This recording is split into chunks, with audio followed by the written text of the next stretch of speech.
Magandang araw mga kaibigan. Medyo bad news po ang pag-usapan natin tungkol sa ating national pride, Alex Ayala. Natalo siya sa round 16. Okay, update lang po tayo sa ating fund drive for the Brave 14 Marines. May naipon na naman tayo na 100,000 sa ating GCash at on the way na yung papuntang bangko para i-deposit yung pera. So, all in all, meron na tayong 470,000 pesos na naipon sa inyong padala at naitulong natin sa Brave 14 Marines. Sa mga gustong tumulong pa, ito po ang ating GCash number. Pasensya na kayo, balibaliktad ang number. 0966-265-8480. Ulitin ko, 0966-265-8480. Ivan Henry Sibog ang pangalan ng GCash. Echo Victor Alpha November. Ito, post ng JME News, just in. Alex Ayala natalo, di ba? To former Olympic champion Belinda Bencic in the 2026 open round of 16, 6-4, 6-0. Wala na. So, pagod na rin siguro ang ating champion. Sa sunod-sunod pa naman ng kanyang laro from Washington DC up to Toronto. But anyway, let's be proud of her. Baka naman may magsasabi dyan, malas yung pink. Kasi naka-pink siya ngayon, no? So may kinalaman ba yung color sa pagkapanalo? Kasi itong si Congresswoman Louis Tro, binabatikos niya na bakit nagsusuot ng green si Alex sa kanyang laro. O ngayon na binago ni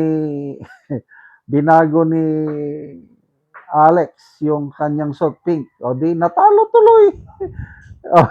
Mayroon bang kinalaman yung pagpuna ni Congresswoman Louis Tro? I don't know. Wag na natin kulay.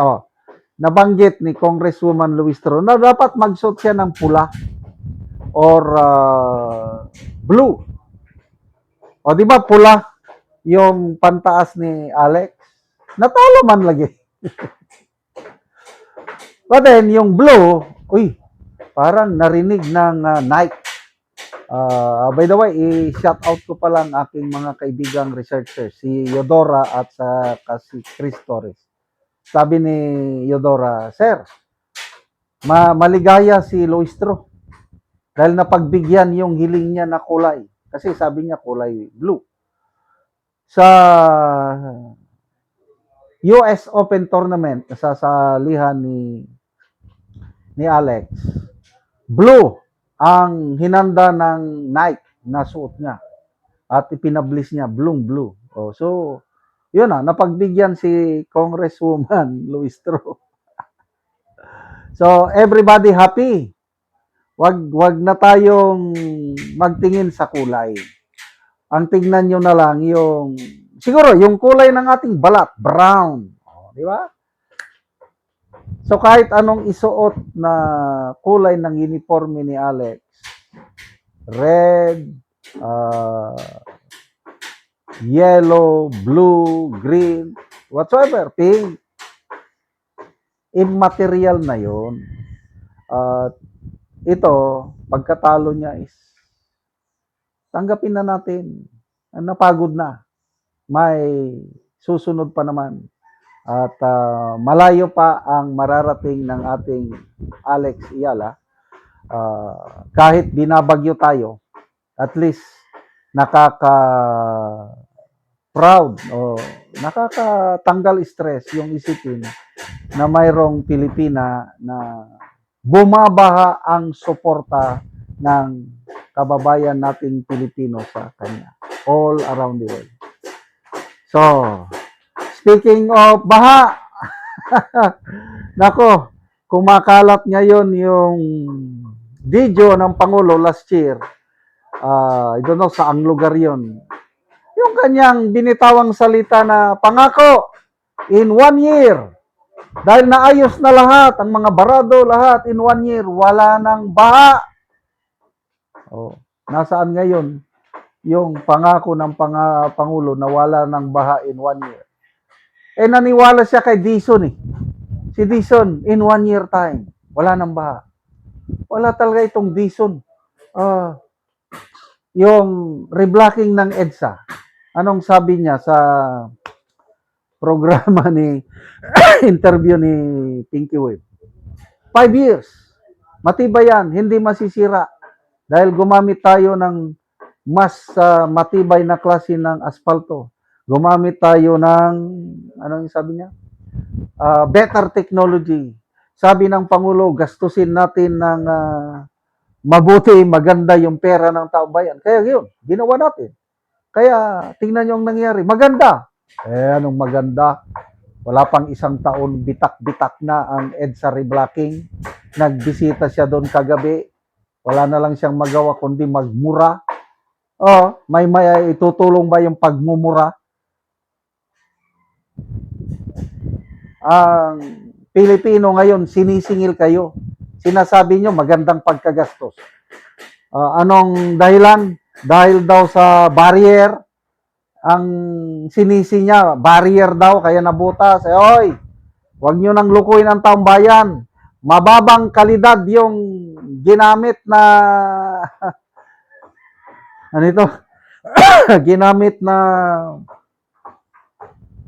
asfalto. Mahinang technology yung ginamit. Puros kayo salita. Wala namang nangyayari.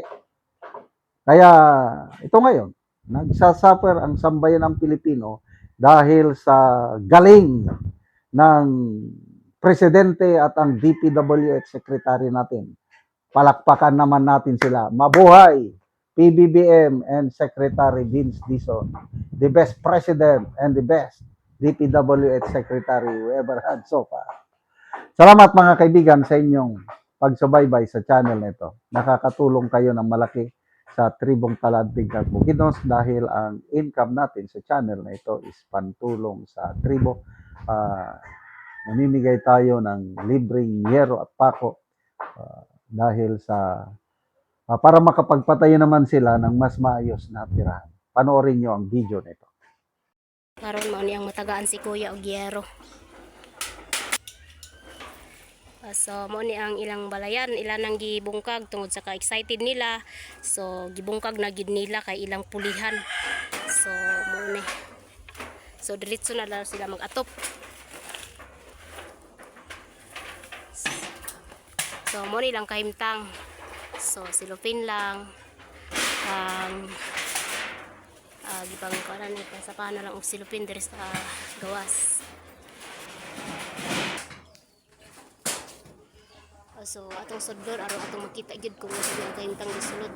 So diri sa sulod pagsapahan na lang gid og silupin. Balay. Ibang sapahan og habol.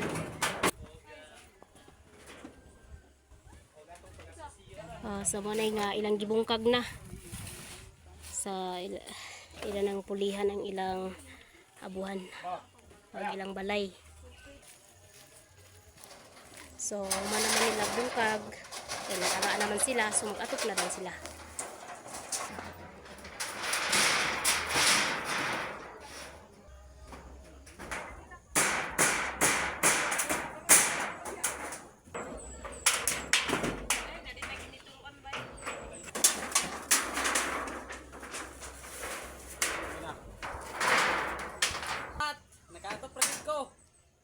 So, nauman na gid og atop, so nindot na kayo.